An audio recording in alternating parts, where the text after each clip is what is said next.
Bisa nggak sih ngatasin rambut rontok pakai tonik atau obat penumbuh rambut? Hai, kembali bersama dengan Dr. Jessica. Welcome back to my channel. Rambut rontok itu sering banget kita temui dan ada banyak penyebab. Kalau kita mau mengatasi suatu masalah, pasti harus sesuai dengan penyebabnya dong. Nggak mungkin kita bunuh jamur pakai antivirus. Kalau jamur ya dibunuhnya pakai anti jamur, ya kan?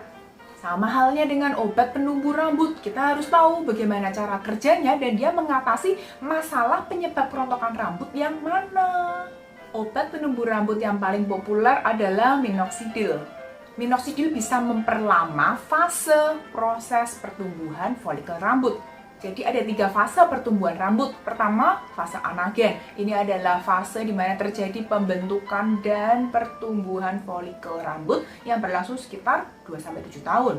Kedua, fase katagen. Ini fase transisi, tidak ada pertumbuhan rambut, kira-kira sekitar 2-3 minggu. Ketiga, fase telogen. Ini adalah fase kerontokan rambut yang berlangsung sekitar 3 bulan.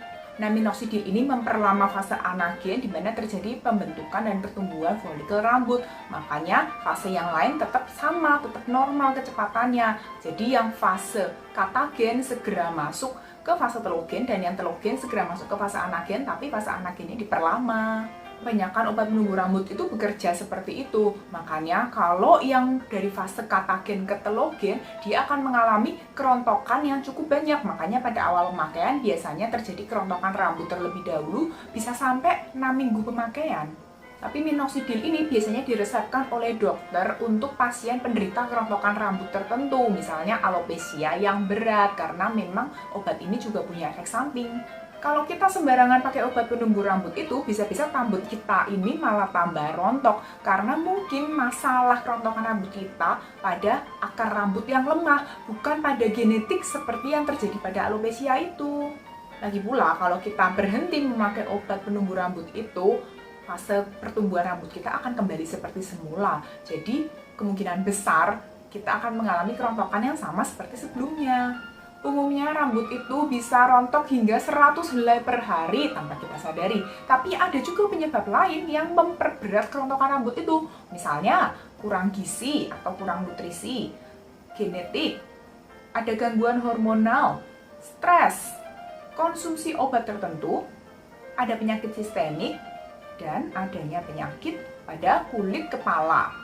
Makanan yang kita makan pasti harus bergizi dong, terutama yang mengandung vitamin-vitamin dan mineral untuk pertumbuhan dan penguatan akar rambut, seperti vitamin B kompleks, vitamin C, mineral zinc, dan zat besi. Penyakit sistemik itu contohnya anemia atau kekurangan darah. Jadi kita sudah cukup nutrisi dari makanan, makan makanan yang bergizi.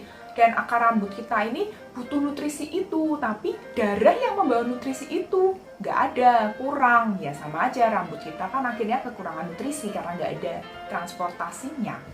Penyakit kulit kepala bisa akibat jamur, misalnya tinea capitis, yaitu harus diobati dulu ya jamurnya, baru akar rambutnya nanti dirawat.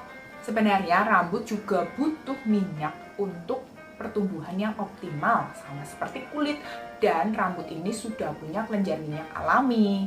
Tapi banyak orang merasa bahwa minyak itu adalah gangguan sehingga mereka sering-sering keramas dengan cara keramas yang salah pula, pikirnya supaya rambutnya sehat. Tapi justru itu membuat rambut menjadi kering dan mudah rusak.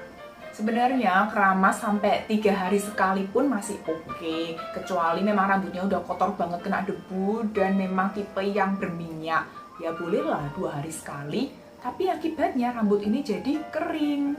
Makanya supaya rambut ini nggak kering dan nggak kekurangan nutrisi, bisa diberi tambahan minyak rambut. Kalau rambut berminyak, memang harus ekstra hati-hati dalam menggunakan minyak rambut ini agar tidak tambah kelihatan berminyak. Cara pakainya juga harus benar. Pada rambut yang kering, bukan yang basah. Dan cara pakainya itu dipijat ke kulit kepala, bukan digosokkan. Minyak rambut pasti mengandung banyak vitamin dan mineral dan harganya tidak murah. Kalau kita cara pakainya salah, jadi nggak berefek apa-apa, jadi sia-sia kan? Yang pasti tetap jaga kebersihan rambut dan pakai sampo dan conditioner yang cocok dengan permasalahan kulit kalian. Sekian video dari aku, semoga informasi ini bermanfaat untuk kalian. Jangan lupa klik like, subscribe, share video ini ke teman-teman kalian, dan berbagi pendapat lah dengan cara DM aku di Instagram. See you next time!